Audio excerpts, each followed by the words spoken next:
So Scream 6 just came out in theaters a couple months ago. Now it's streaming at home and everyone's watching it and everyone's getting excited for the next movie already.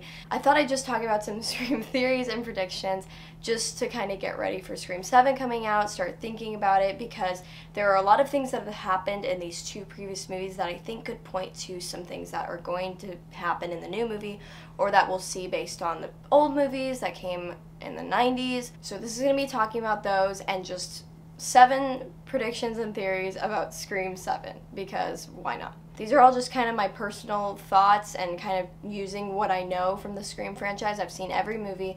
I've seen the old ones hundreds of times. I've seen the new ones quite a few times. I've seen Scream 6 too many times for how long it's been out. It's probably going to be next year when we get Scream 7. Probably going to see a lot of things different from this previous movie. But these are just my 7 predictions on what is going to be seen in that movie. So my first prediction is that this Scream movie is going to be a very split narrative that comes together in the end. And what I mean by that is we're going to have 2 different stories going on at the same time that meet together in the finale. Whether that's with new characters that we don't even know or if it's with the old ones, I think the most likely scenario is that Chad and Tara have their own narrative because they're now together. They'll probably be out of college by the time Scream 7 comes out, and they'll have their own story going on because Sam has now let go of Tara. She's letting her live her life. She's letting her go, be herself. She's with Chad. She's chilling or whatever. And then the other one will be Sam, potentially with Mindy, because maybe Ghostface starts killing some people and she reaches out to Mindy asking her for help. She's always the one who gives the rules and whatever. But if we look back on Scream 3, Scream 3 had 2 different stories with Gail and Dewey, and then one with Sydney on her own, and they all kind of met up together. But even throughout until the ending, they were still separated the whole time. I mean, in Scream 6, it was heavily around the core 4 being together the whole time. Like, we really never see them apart from each other at all.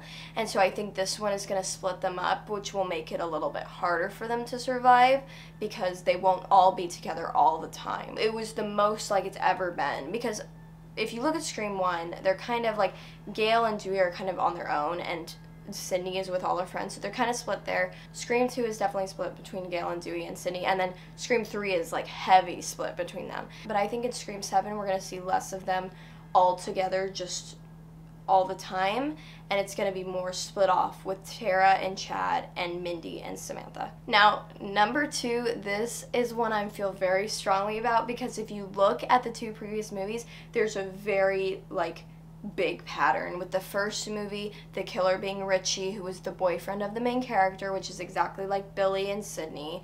And then Scream 2, you have the family of Richie coming back to get revenge on Samantha for killing him. Exactly the same plot as Scream 2, which I don't know if I really liked that it was the exact plot. I was kind of hoping that it was going to be a little bit different than just someone coming back for revenge because of the killer like attacking them, which doesn't make a lot of sense to me, but they decided to do that. So it was the exact same killer scenario in Scream 1 and Scream 5.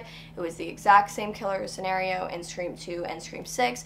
So my theory is that Scream 3 is going to have a similar killer scenario to Scream 7. As Randy says in the 3rd movie, it always goes back to the past, so I believe that whoever the killer is in Scream 7 is going to go back to Samantha's parent, who is attached to the franchise. So for Sydney, it was Maureen Prescott. Everything always went back to Maureen Prescott. In the 3rd movie, it was her long-lost brother Roman, who went back to Maureen Prescott. So in the 7th movie, it's going to be Samantha, who's related to Billy Loomis, and she's going to go against a killer who is also somehow related back to Billy Loomis. Whether that is a long-lost brother, a long-lost sibling, someone who's actually related to Billy Loomis, someone who knows Billy Loomis, someone who likes Billy Loomis, I don't know. It's going to have something to do with some long-lost relative or something of Billy Loomis, which I don't really want them to do, but looking at how Scream 1 and Scream 2 went, this is probably the most likely scenario that they're going to do, because it's got to go back to the past somehow of her character, of Samantha's character, and that's probably the biggest thing that they could do. It's probably the only thing that makes sense, but hopefully I'm wrong about that, because I don't want to be right, because I don't want to know exactly what it is, but that's probably what it's going to be. My third prediction is that both of the killers, or however many are the killers, that they're all gonna be girls, because there's never been a situation of all female killers, and that's just kind of something different for them to do. Because I was a little confused in Scream 6 when there was, spoiler alert, there was 3 killers for the first time, because I thought that would have been a really good thing to save for the third movie, having the big 3 killer reveal. And I thought maybe they should have done a little something not as like so big in the second movie, because they knew that they were going to make a third. So they kind of used that already. So I don't think there's going to be 3 killers, because they literally just did that. One thing that they could do that would not be expected is have 2 female killers, because that's never been done before. And it's just kind of trying to think about what's going to be unique to this set of killers when they already used everything else. I don't know. Maybe there's something else that can be thought of that could be unique about them, but I don't know why they used the 3 killers for the 6th movie. I also don't know why they did the whole mask thing with, like, using the old mask. I think that would have been something really good to save for the 3rd movie, but they already used it. So it's going to be something different. It's probably going to focus on Billy Loomis, but also I think it could be female-based. It also could be one killer, because that happened in the 3rd movie, and they're probably going to mirror it off of that a little bit. I think they're both going to be female, so that's going to be what I'm looking for when I'm watching the movie. My 4th prediction, or theory, or whatever, is that the Carpenter parents are going to be involved somehow. So throughout Scream 1 and Scream... I always get them confused. Throughout Scream 5 and Scream 6, they keep mentioning Sam and Tara's mother. They keep mentioning Tara's dad. I think that would be a really great way to relate it back to the beginning of, like, when you go into the 3rd trilogies, are always going back to the past and revealing something that wasn't revealed before. I think revealing something involving either Tara's dad or Samantha and Tara's mom would be really interesting. They are so involved, but we've literally never seen their faces. I think they could also have really good motives, because the dad's upset about the whole Billy Loomis affair, and the mom is upset that now she's lost relationship with her daughter. She seems a little crazy, because she's, like, not a good mom, and she's not there for them when they're literally being murdered. But I think they would be really good a part of the story, whether they are the killers or not. Just bringing them in and having them be associated with the story somehow more, and being characters in the movie. One theory that I have about Scream 7, because it is going to be the trilogy, I'm guessing it's going to be the last movie, unless they kind of want to make another one that doesn't seem necessary, but I'd be down for it. I think they could potentially have a returning character be the killer. I think that would be something that would be so unique. It would be so mind-blowing. It is important that they do it well, though, so I don't know if bringing, like, Stu Macher back makes a lot of sense, because I feel like everyone would know he's been in jail. That theory doesn't make a lot of sense to me, because if he had not died, wouldn't he be in jail, and wouldn't the characters have talked about that a little bit? Like, that just doesn't make any sense to me. But what I did find interesting is that in Scream 6, Ethan Landry, when he was stabbed by Tara, he didn't die immediately, and he came back for, like, the final scare or whatever. When he was killed by Kirby, he was killed in the same way that Stu Macher was. And I was like, huh, that's interesting that they killed him that way, because everyone's been debating whether a TV falling on your face can kill you. I think it would be interesting if they brought Ethan back somehow, because he died in the same way, and maybe he survived it because it was already crushed from when Stu had died. I don't think Stu's coming back. Maybe something related to Stu is coming back. That would be interesting, but I don't think it's possible for him to come back. I do think it'd be cool if Ethan came back, because he died in the same way, and maybe they didn't find him. I'm not sure. I do think that's a little far-fetched, but if they were to do that in a creative way and in the right way, then it would probably be fine. The other thing is, it might not necessarily be a past killer, because I'm not sure how that would be done, because you're trying to figure out who it is. So if you already know that they're a killer, you would already know that they're a killer. So one thing that they could do is just bring a returning character, not necessarily a killer, like Danny, who seemed really, like, not connected at all to the story in Scream 6. Like, he was just kind of there, and he didn't really do anything. I mean, he kind of, like, protected her on the train and kind of, I guess, helped her with the ladder situation, but like other than that, he was just reacting to all the other characters in the scene. He wasn't doing anything himself. He seemed like really like watchful. He seemed like he was just watching all the events.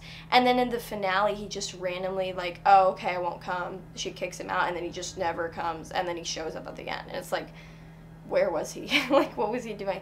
So I feel like if they made him into a killer, that would be really interesting, because that's never been done before and no one would expect it. I'm predicting it right now, but I think even in the movie, I would probably not expect it. Someone like that, or just bringing a past character and making them a killer, which they were originally going to do with Stu in the third movie. I just think that would be really unique, and I think it would be like the biggest shock ever, because it's like not what they do.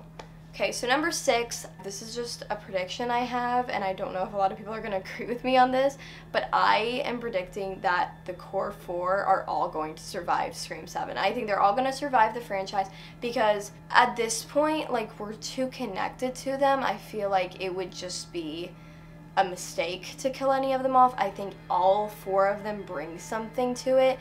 It's like if Chad dies and you lose the only guy, and I feel like you kind of want a guy there. Like, there's no dudes in the franchise, I feel like. He kind of brings that, like, character to the group, and if you knock that off, it's just kind of, it feels a little bit empty without that. And then with Mindy, obviously, like, she's the one who's knowing how everything works. I feel like they don't want to re-Randy it and kill her off, because they killed off Randy, and that seems too predictable. If Tara dies, then Sam has no purpose. If Sam lets Tara die, then she's like failed, whether she kills the killer or not. That would be so upsetting. And at this point, like, Tara's become a main character. She's in the finale with her the whole time. At this point, she's also a main character. So it would be like killing off Sam, who's obviously not gonna die because she's the main character. I don't see it working, killing any of them off. I think it's good to, like, scare us into thinking they're gonna die, but I think they're all gonna survive, because, like, why not? And, like, imagine in Scream 3 if they would have killed off Sidney, Gale, or Dewey. Like, it would have just not made sense. Like, they were just too big of characters, and it's like, you don't have to kill off big characters to make a good Scream movie. I feel like everyone's always excited for all these big characters to die, and it's like, why do you want your favorite characters to die? Like, just kill the new ones. Or kill, like, other people. Like, I don't care. Like, don't kill the people who are carrying the franchise. But that's just my own opinion. I don't think they should, but I don't think they're going to. It's also what's expected. I mean, everyone's going in expecting, okay, which one's gonna die? I remember I was going to Scream 6 thinking, okay, someone's gonna die. Who's it gonna be? And then they all survived, and I was like, what? I feel like it would be subverting expectations if they did that again. So I don't see why they need to kill anyone off of the core 4. Okay, and then 7, my last prediction is that Samantha Carpenter is going to have, like, a psychotic break. In the past 2 movies, they've been really pushing hard that she's, like, got this psychosis, that she's got killer in her blood, that she's, like, seeing visions of people and doesn't know what's real or what's not. Nobody trusts her. All the rumors going around that she's the killer because she's related to Billy Loomis, and she is related to Billy Loomis, so maybe there is a bit of psychotic in her blood because of that.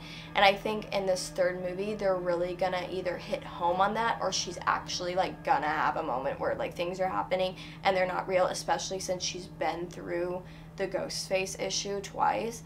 I feel like that would be a really interesting dynamic for the main character of not knowing what's real and what's not. Like, even in Scream 3 with Sidney Prescott, she's got, like, those visions of Maureen Prescott, and Samantha Carpenter literally has visions of Billy Loomis. Like, and Sidney, like, lost her mind a little bit in that third movie. Like, she was, like, so sad. So I think adding the element of that she's related to Billy Loomis, Samantha Carpenter, I think she could be, like, losing her mind and potentially do something harmful because she doesn't know what she's doing. And I think they're gonna really push that of her being a little bit psychotic and not knowing if we can trust her.